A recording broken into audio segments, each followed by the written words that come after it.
Hello, আমার ছোট্ট mini ব্লগে তোমাদের সবাইকে ওয়েলকাম। আর হ্যাঁ, আমি কিন্তু অনেকদিন বাদেই ব্লগ ভিডিও আপলোড করছি। আর হ্যাঁ, এটা কিন্তু দশমীর দিনের ব্লগ, যেহেতু আমি পঞ্চমীতে একটা ব্লগ ভিডিও আপলোড করেছিলাম আর এটা হচ্ছে দশমীর। মাঝখানে কিন্তু অনেক কিছুই হয়েছে, আমি কোনো ভিডিও আপলোড করতে পারিনি। যতটা আমার পক্ষে সম্ভব আমি তোমাদের সাথে সবটা শেয়ার করার চেষ্টা করব। তো দেখো, আজকে যেহেতু দশমী, আমরা কিন্তু সেজেগুজে বেরিয়ে পড়েছি মণ্ডপে যাওয়ার উদ্দেশ্যে। এখানে আমরা ঢং করতে করতে চলে এসেছি মণ্ডপে। আর এসেই কিন্তু আমাদের প্রথম যেটা কাজ হচ্ছে সেটা হচ্ছে ফটো তোলা আর ভিডিও করা, ওটাও আমরা কমপ্লিট করে নিয়েছিলাম।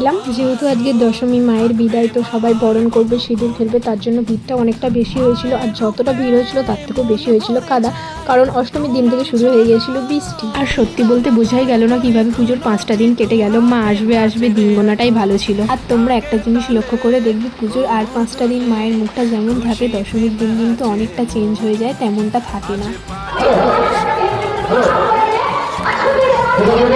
সমস্ত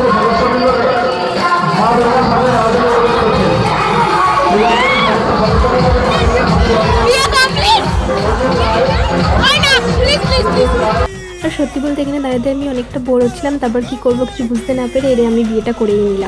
দাঁড়াও বাবা, কেউ সত্যি ভেবে নিও না বিয়ে করেছি বলে। আসলে অনেকক্ষণ থেকে ও তককে ছিল যে ওইটা নিয়েও আমার মাথায় পড়ে, আর শেষমেশ মরা নিজের জালে নিজেই ফেসে গেছে। তারপর এখানে আমি ভিডিওটা অন করে সবাইকে বলছিলাম তোর একটু পোস্ট দে, যেহেতু আমি ব্লগ ভিডিও আপলোড করবো। তো ওরা আমার কথা মতো পোস্ট দিচ্ছিল। তো তারপর তোমাদের একটু চারপাশটা ঘুরে আমি দেখিয়ে দিলাম। আর এখানে কিন্তু ঠাকুরগুলো বার করা শুরু করে দিয়েছে। যেখানে বিসর্জনটা হবে আমরা আগে ভাগে গিয়ে দাঁড়িয়ে পড়েছিলাম, কারণ একটু দেরি করে গেলে ওখানে আর জায়গায় পাওয়া যেত না, ঠাকুর বিসর্জনটা দেখাও যেত না। তারপর একটার পর একটা ঠাকুরগুলো এনে এখানে লাইন দিয়ে দাঁড় করিয়ে দিচ্ছিল, যেহেতু বিসর্জনটা এখানেই হবে। সত্যি কিভাবে পুজোর 5টা দিন কেটে গেল, তাই না? আবারও 365 দিনের অপেক্ষায় থাকবে সব বাঙালি। আসলে দিন গুনে অপেক্ষা করাটাতেই বেশি আনন্দ। শেষে দশমীতে সব শেষ। আর দেখো মায়ের জায়গাটাও ঠিক কতটা ফাঁকা লাগে। কিছু করার নেই, মাকে তো বিদায় দিতেই হবে। আর আজকের ভিডিওটা এই পর্যন্তই, দেখা হচ্ছে নেক্সট কোনো ভিডিওতে। এখন আমরা আইসক্রিম খেতে খেতে চলে যাই বাড়ি। আর তোমরা ভিডিওটা দেখতে থাকো। টাটা।